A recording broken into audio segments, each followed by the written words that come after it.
You know all this incredible AI that's suddenly everywhere? From ChatGPT to Google Search, even those wild image generators? Well, have you ever wondered what's really going on under the hood?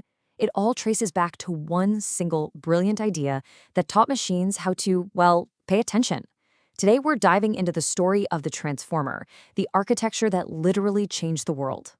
And it all started right here in 2017 with a paper from a team at Google. And get this title: Attention is all you need. It sounds so simple, right? Almost like a Beatles lyric. But don't let that fool you. This paper would go on to completely tear up the rulebook for artificial intelligence. So, to really get why this was such a big deal, we need to rewind a little bit. We have to look at the problem they were trying to solve. Let's take a look at how AI used to understand language before 2017. Before the Transformer, the gold standard was something called a recurrent neural network, or RNN. Now, for years, these were the best things we had, and they seemed to make sense, right? They process language just like we do, or so we thought. They read one word, then the next, in a straight line. It seems logical, but it had a massive, massive flaw. The big problem, the real Achilles heel, was memory. Because these models were reading one word at a time, by the time they got to the end of a long sentence, they'd often just forget what was said at the beginning. The original context would just fade out. This made understanding complex ideas almost impossible. And on top of that, because it was so linear, it was incredibly slow.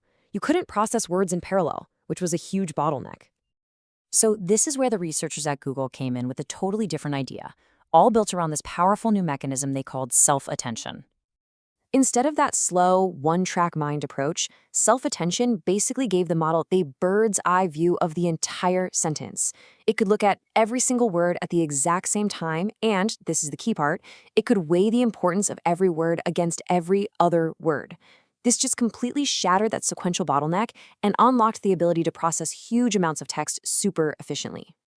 So how does this actually work? Well, the best analogy is to think of a tiny web search happening right inside the sentence.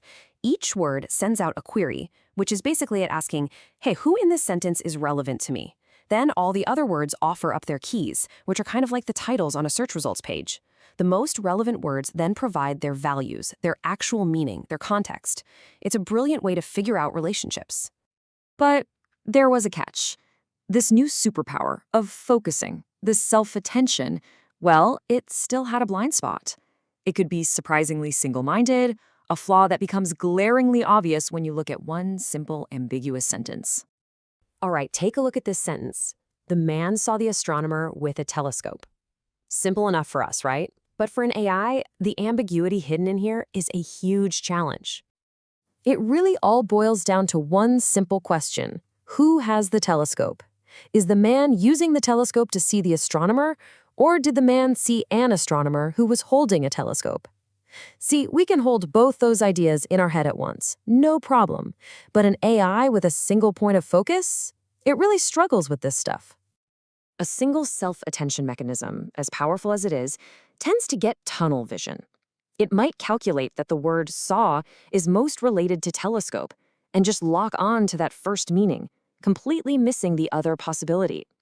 It creates an information bottleneck. It just can't capture the full, rich picture of what the sentence could mean. And this is what led to the paper's true stroke of genius, a concept called multi-head attention. The thinking was pretty simple. If one expert can't see the whole picture, why not just assemble a team? The idea is so elegant. Instead of running that little QKV web search just once, the model runs it multiple times, all in parallel. Each one of these, called an attention head, becomes its own specialist, trained to look for different kinds of relationships in the sentence. So for instance, you might have one head that becomes an action expert. It's looking at the grammar, the syntax, and it immediately connects the verb saw with the tool telescope. It locks onto that first interpretation: the man is using the telescope. But at the exact same time, another head is acting as a possession expert.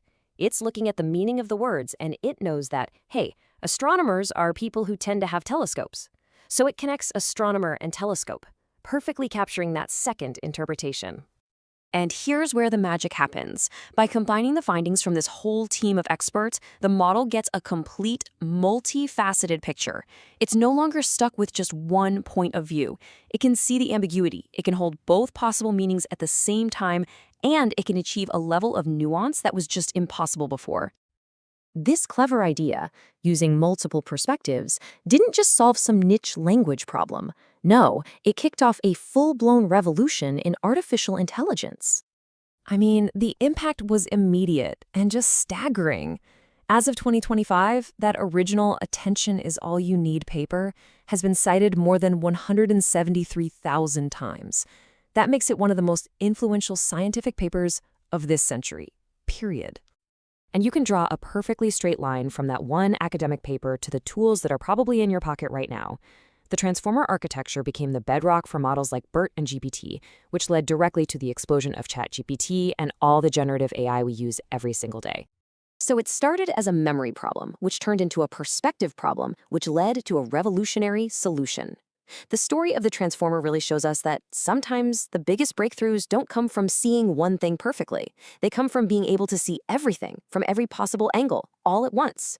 It really makes you wonder, doesn't it? What other huge, complex problems out there could be solved just by adding more points of view?